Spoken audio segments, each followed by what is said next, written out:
आलाऊ दल की धरती बुंदेलखंड में इस बार सियासत किस तरफ जोर पकड़ रही है। आखिर आम जनता इस बार महोबा में क्या कुछ सोच रही है। और चाहे सियासत की अगर बात करते हैं हम लोग, तो ये कहते हैं कि बुंदेलखंड की जनता बेहद समझदार इस वजह से है क्योंकि कई सालों से उसे सिर्फ मुद्दों के नाम पर यह समझाया जा रहा है कि हमारी सरकार आपके लिए कुछ सोचेगी। तो मेरे साथ बुंदेलखंड की जनता और कहा जाए तो महोबा के तमाम समझदार लोग हैं, जिनसे पूछ लेते हैं कि आखिर इस बार चुनावों में क्या चल रहा है। तो सबसे पहले शुरुआत करेंगे तारा पाटकर। इनके पैरों को आप देखिए, पिछले 6-7 साल से लगातार ये नंगे पैर हैं, अपने संघर्ष को चलाए जा रहे हैं इस उम्मीद के साथ कि शायद बुंदेलखंड में कुछ विकास हो, स्वास्थ्य सेवाओं में यहाँ पर एम्स की स्थापना हो, और उसको लेकर लगातार इनका काम चल रहा है। तो पहला सवाल मेरा आपसे ये कि हम कहते हैं कि सियासत में अगर कुछ मिल जाए तो बहुत बड़ी बात है, कुछ मिल पाया आपको? अभी तो बस आश्वासन ही मिले हैं, क्योंकि बुंदेलखंड में स्वास्थ्य सेवाओं का हाल सबसे ज़्यादा बदहाल है और बुंदेलखंड में एम्स की मांग भी सबसे पुरानी है। मायावती सरकार जब थी यूपी में, तो उन्होंने रायबरेली में एम्स के लिए ज़मीन केंद्र सरकार मांग रही थी, मनमोहन सरकार लेकिन नहीं दे रही थी मायावती जी।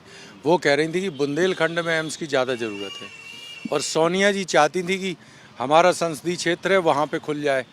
वो इसलिए नहीं देना चाहती थी कि रायबरेली रोड पर पीजीआई मौजूद था और वो रायबरेली में चाहती थी एम्स, तो वो मायावती जी कह रही थी कि बुंदेलखंड में दीजिए, तो उस समय उन्होंने ज़मीन नहीं दी। लेकिन जब अखिलेश यादव की सरकार आ गई तो अखिलेश यादव जी से भी यही सवाल हुआ कि आप ज़मीन दीजिए रायबरेली में। तो अखिलेश ने शर्त पर ज़मीन दी थी कि हमें 3 एम्स और चाहिए, एक बुंदेलखंड, रोहिलखंड और पूर्वांचल। तो योगी जी ने पूर्वांचल में तो एम्स खुलवा लिया, लेकिन रोहिलखंड और बुंदेलखंड रह गया। हमने बुंदेलखंड में एम्स के लिए बहुत लड़ाई लड़ी, हमने अनशन भी किया, 259 दिन अनशन किया, लाखों खत प्रधानमंत्री जी को भिजवाए।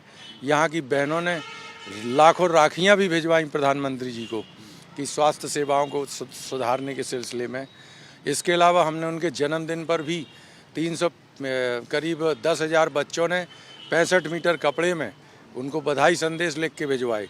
लेकिन जब कुछ नहीं हुआ तो फिर हम लोगों ने ये सोचा कि जब हम अनशन पर जब थे, हमने देखा कि मोदी जी ने कई जगह पर एम्स की घोषणा की जहां पर उतनी ज़रूरत नहीं थी जितनी बुंदेलखंड को ज़रूरत थी। यहाँ सबसे बड़ा अस्पताल कौन सा, अगर मैं आपसे पूछूं बुंदेलखंड के अंदर? बुंदेलखंड के अंदर सबसे बड़ा अस्पताल झांसी का मेडिकल कॉलेज है, जो खुद ही बहुत खस्ता हाल तक पहुँचते पहुँचते जो है वो किसी की भी जान चली जाए। बिल्कुल। तो यहाँ पर अगर किसी को सीवियर प्रॉब्लम होती है तो लोग झांसी जाना रेफर पसंद नहीं करते, क्योंकि झांसी की हालत अच्छी नहीं, वहाँ पे इतनी दलाली है, इतना बुरा हाल है लूटने का कि लोग कानपुर जाना प्रेफर करते हैं और ग्वालियर, लेकिन झांसी जाते हैं मजबूरी में। क्या हालात हैं इस बार इलेक्शन में, क्या दिमाग में चल रहा है? मुद्दे स्वास्थ्य सेवाओं की बात कर रहे हैं, आपके दिमाग में क्या चीज़ है? हमारे दिमाग में कहने की साथ है, हम तो बस गैर पढ़े लोग हैं। नेताजी आए इस बार वोट मांगने आपसे? अभी नहीं, अभी कोई नहीं आया। मौसम सही चल रहा है चुनाव का इस बार? सब सही। शोर शराबा नजर आ रहा है इस बार या नहीं आ रहा है इस बार? सब शोर शराबा है। हम तो कहते हैं कि जिसको मालिक चाहेगा वही बनेगा। मालिक तो आप हो, लेकिन मालिक हम उसको समझते हैं, उनकी मेहरबानी जहाँ होगी वही बनेगा। लोकतंत्र में तो मालिक जनता ही है ना, तो इस बार तो आप ही मालिक हो, आप ही को तय करना है किसको। हम अपने आप को मालिक नहीं समझते, मालिक हम समझते हैं उनको, परमात्मा को। बाबूजी क्या उम्र है आपकी? हमारी उम्र है 81 साल की।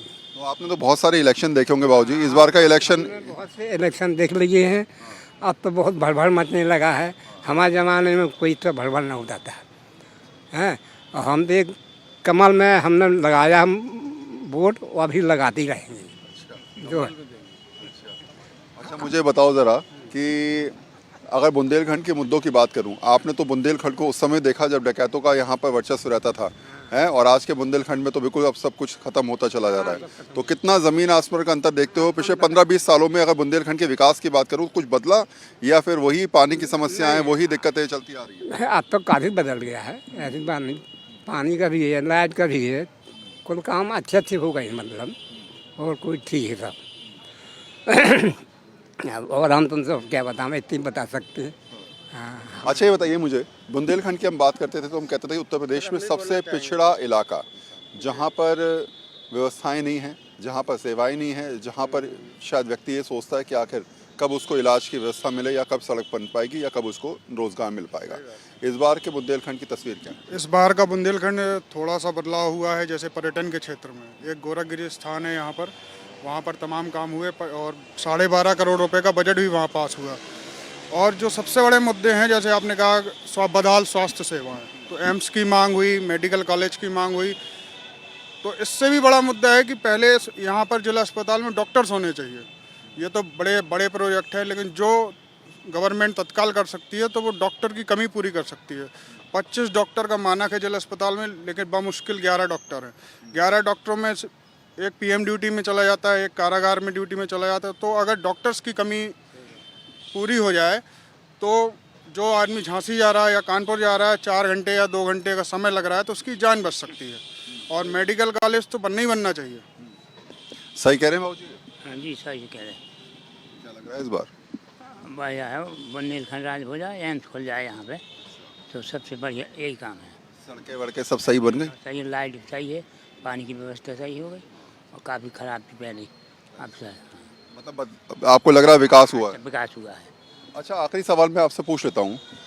कहते हैं आला उदल जहाँ के हैं वहाँ के लोगों में सियासत अपने आप बस जाती है। वो जानते हैं कि आखिर किस दांव में किसको हराना है, किस दांव में किसको पटकना है। तो इस बार बुंदेलखंड में और ख़ासकर महोबा के लोग जो है कौन सा नया दांव खेलने वाले हैं?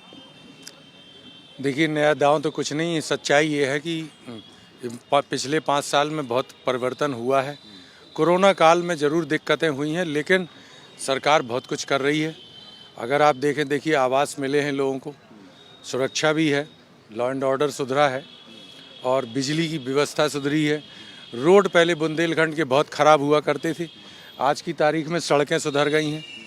कहीं पर भी हमने देखा कि लोग आ रहे हैं, कहते यार यहाँ की सड़कें बिल्कुल बदल गई हैं।